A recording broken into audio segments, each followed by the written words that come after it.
প্রায় 9 মাসের অপেক্ষার পর নিরাপদে পৃথিবীতে ফিরে এলেন সুনিতারা। বুধবার ভোররাতে আটলান্টিকে নামলেও এখনই বাড়ি ফিরতে পারবেন না মহাকাশচারীরা। আপাতত রিহ্যাবে থাকতে হবে সুনিতা ও বুচকে। চলবে নানা পরীক্ষা নিরীক্ষা। কি কারণে রিহ্যাবে থাকতে হবে তাদের, উত্তর দিলেন বিজ্ঞানী রাকেশ মজুমদার।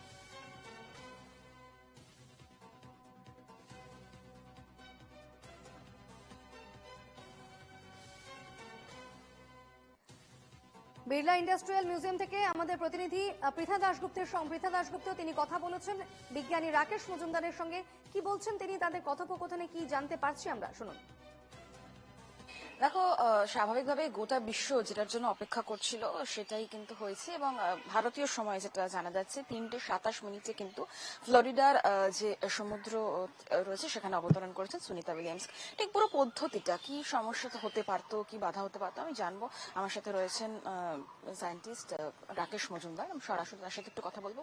এই যে এত বড় একটা বিষয় হলো, গোটা বিশ্ব যার জন্য অপেক্ষা করছিল এবং নিরাপদে অবতরণ, পুরো বিষয়টা যেটা এই স্পেসক্রাফট, তো এটা কিন্তু একটা চ্যালেঞ্জ ছিল স্পেস এক্স এর কাছেও, কিন্তু সেটা সে সাফল্যমণ্ডিত হয়েছে এবং পুরোপুরি সফলভাবে কিন্তু ফিরিয়ে আনতে সক্ষম হয় এবং এটা প্রায় ত্রুটি মুক্তভাবেই, কোনো ধরনের ত্রুটি ছাড়াই একদম স্মুথ পুরো ব্যাপারটা ঘটে। এর মধ্যে অনেক চ্যালেঞ্জ ছিল কিন্তু সাফল্যমণ্ডিত হয় এবং কোনো ত্রুটির দেখা দেয় না। পুরোপুরি একটা নিখুঁত আর কি অবতরণ বলা যেত। যখনই সায়েন্টিস্টরা যাওয়ার ওখানে থেকে ফিরে আসেন, তাদের যেহেতু মহাকাশে তারা একটা অন্যান্য একটা পুরো অন্য এনভায়রনমেন্টে তারা কাটান, যেখানে গ্রাভিটি লেস শুধু নয়, সেখানে বিভিন্ন ধরনের রেডিয়েশন আসে, সোলারের রেডিয়েশন এবং কসমিক পার্টিকেল, এই ধরনের রেডিয়েশন আসে।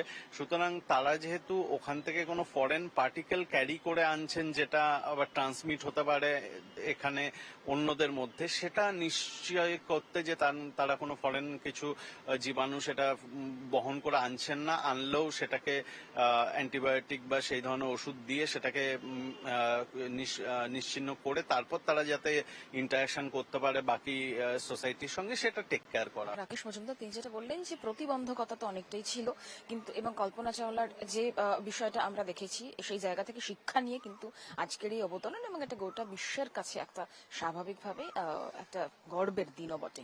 ক্যামেরায় নবীনের সঙ্গে পৃথা দাশগুপ্ত, এনকেটিভি বাংলা, কলকাতা।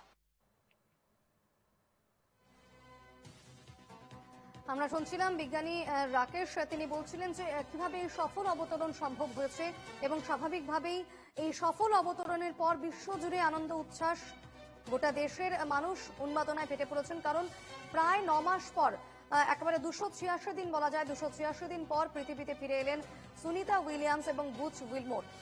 যে জার্নি তারা শুরু করেছিলেন জুন মাসে গত বছর, এবং সেই 8 দিনের জার্নি গিয়ে দাঁড়িয়েছে 9 মাসে। কারণ যান্ত্রিক গোলযোগের জন্য তাদের মহাকাশযান বিকল হয়ে গিয়েছিল এবং সেই যান্ত্রিক গোলযোগের জন্য তাদের পৃথিবীতে ফেরা হচ্ছিল না, তাদের স্পেস সেন্টারেই আটকে থাকতে হয়েছিল এবং সেখানেই তারা 9 মাস ধরে আটকে ছিলেন। এবং সেই গবেষণা পরীক্ষা নিরীক্ষার পর তারা এবং 9 মাস পর, 286 দিন পর তারা পৃথিবীতে সফলভাবে ফিরে এলেন।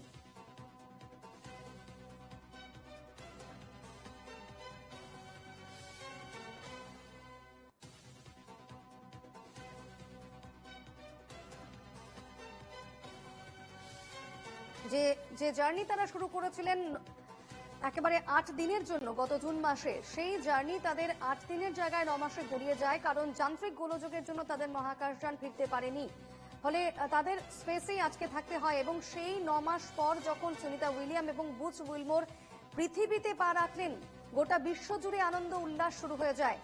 ফ্লোরিডার সমুদ্র উপকূলে যখন তাদের ক্যাপসুল এসে পড়ে, সেই সঙ্গে ক্যাপসুল থেকে যখন ধীরে ধীরে বেরোন বুচ উইলমোর এবং সুনিতা উইলিয়ামস, হাসি মুখে একগাল হাসি নিয়ে একেবারে ক্যাপসুল থেকে বেরিয়ে আসতে দেখা যায় সুনিতাকে। ফলত স্বাভাবিকভাবেই বিশ্বজুড়ে এই মুহূর্তে একটা উন্মাদনা কাজ করছে, আনন্দ উচ্ছ্বাস রয়েছে। একদিকে ইলন মাস্ক, যার স্পেস এক্স ড্রাগন যানে করে তারা ফিরে এসেছেন পৃথিবীতে, সেই ইলন মাস্ক তিনি টুইট করে সকলকে শুভকামনা জানাচ্ছেন, অভিনন্দন জানাচ্ছেন। অন্যদিকে নাসাও কিন্তু পিছিয়ে নেই, নাসাও কিন্তু টুইট করে অভিনন্দন জানাচ্ছেন। কারণ মোদিজির নেতৃত্বে গোটা দেশ জুড়ে যে সফল পরীক্ষা নিরীক্ষাগুলো চলছে, সেই নেতৃত্বকে তারা স্বাগত জানালেন, অভিনন্দন জানালেন নাসার তরফেও। ইসরোর টুইটও আমরা দেখাচ্ছি, সেটাও আপনারা দেখতে পাচ্ছেন। তারাও টুইট করেছেন এবং অভিনন্দন জানিয়েছেন এই গোটা প্রক্রিয়াটিকে, কারণ যেভাবে সফল অবতরণ হয়েছে এই মহাকাশযানের একেবারে এর আগে যখন তাদেরকে ফিরিয়ে আনার কথা ছিল তখন কিন্তু সেই সফল হয়নি, ফলত স্বাভাবিকভাবে একটা আতঙ্ক কাজ করছিল। তবে 9 মাস পর যখন সুনিতা এবং বুচকে সফলভাবে অবতরণ করানো গেল তখন গোটা পৃথিবীতে আনন্দের উচ্ছ্বাস।